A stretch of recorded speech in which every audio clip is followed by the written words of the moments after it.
Octum Ordum. My name's Hrothgar. I'm a satyr. I'm playing Oichi. She's technically a geisha. Her name is Aisha from The crowd shrink you down, Jono. A scar, or more commonly known as a zombie. basically searching through time for her lost love who's been reincarnated. John. When it comes down to it, if someone frustrates me, I want to draw my sword. Live action role-playing. Part theatre, a little comedy, some play fighting, and a large amount of living out fantasies.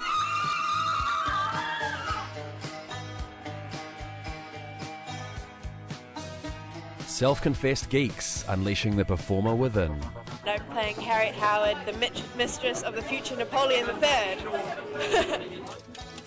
You want to come along and play dress-ups? I was like, yeah, I might be an adult, but that sounds pretty fun. And I looked at it and I thought, people do this and no one told me?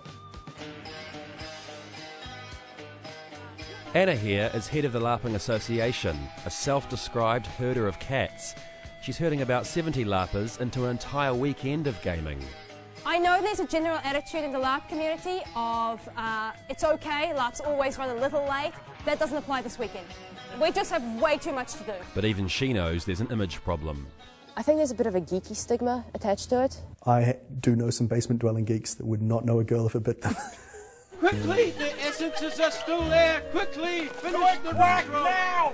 How did you get into LARPing? Well, I started through Dungeons and Dragons, which is a whole bunch of geeks crowded around their mother's basement and that sort of thing, and it kind of grew out of that. What's your day job? I'm a teacher. Do you incorporate any of your... None whatsoever. When the students ask what you did in the weekend, what do you say? Bushwalks, usually. It is a sensitive issue. A handful of players declined to be filmed, and the LARPing forum was awash with concern at 2020's presence, going so far as to offer tips on how not to come across like a dick. I certainly don't want to sound like a victim or anything, but people do tend to laugh at you. Right. And so, I mean, there's a sense of community there simply based on the fact that everyone can tell a story of when they've been mocked. I am a herald of the ether. Which house do you represent? I work in film and TV. I create costume props. I'm a student at university, but I do home care for elderly people.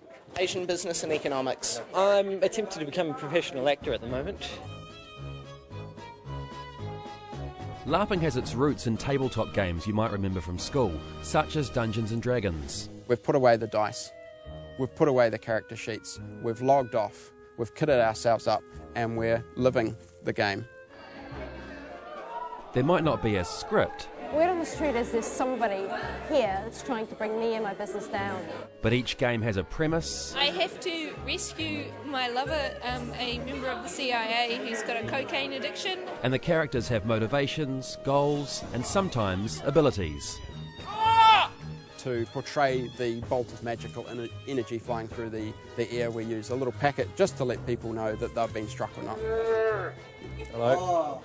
The LARPers insist you need to experience it to truly understand it. So, somewhat inevitably, I'm roped in. Okay, so briefly, what the hell am I doing? All right, so you found out who your character is. You found out whose persona you're supposed to be assuming for the rest of the night. I'm an Irish vampire. Now, hopefully, your character will have included some goals. You're a bit of a jerk. Yep. You enjoy wallowing in other people's misery. Let's be getting on with it then. I've got my goals. Time to be a prick. A weekend of LARPing takes months of planning. You guys can't get in there to set up until about 4 o'clock, because Serpent of Ash is only about a 2-hour game. It isn't just turning up and winging it. Do we say no to the projector and take the epitoscope instead, or do we take both the epitoscope and the projector? In Wellington, Stephanie is making final adjustments to her costumes. Basically, one of the characters I'm playing is a revolting beggar. This one of 3 costumes she's working on. Well, I definitely know people who'd go to more of an effort than me. Like these guys, this was Mordavia, an ongoing game that met up regularly, picking up the story where they left off. Well, let's go and do this for our weekend. Oh, let's dress up as a tree made of foam. it lasted 6 years. It's the kind of thing, like if you're interested in one geeky hobby like LARPing or reenactment or science fiction fandom or whatever, there's a reasonable chance that you might also be interested in some other hobby, so you'll kind of be ripe for recruitment. Right, so it's unlikely that someone who's into fantasy-style LARPing and role-playing would go out with like an athlete who's just not into it kind of thing. There's got to be there's normally some sort of crossover. My partner is an athlete, actually. Oh, He plays ultimate frisbee and he's really good at it. But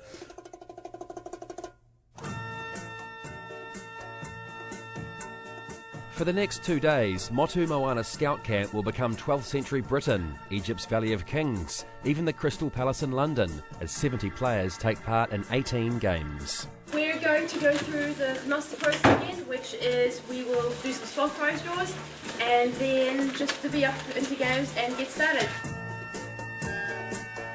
Jared here may be dressed apart, but he's more of a referee than a player. He's game master.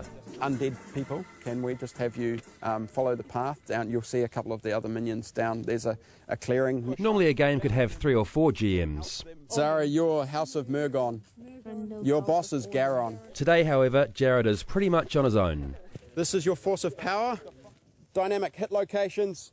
1 hit point damage for arms and legs. So he's up to the eye mask and briefings and clarifications. What you are going to do is sort of like a Dragon Ball Z power up. I call upon you, foul wizard! Can I go like that, hold it, and then by the righteous power of Ether... Yes, yes. Finally, the game begins. People can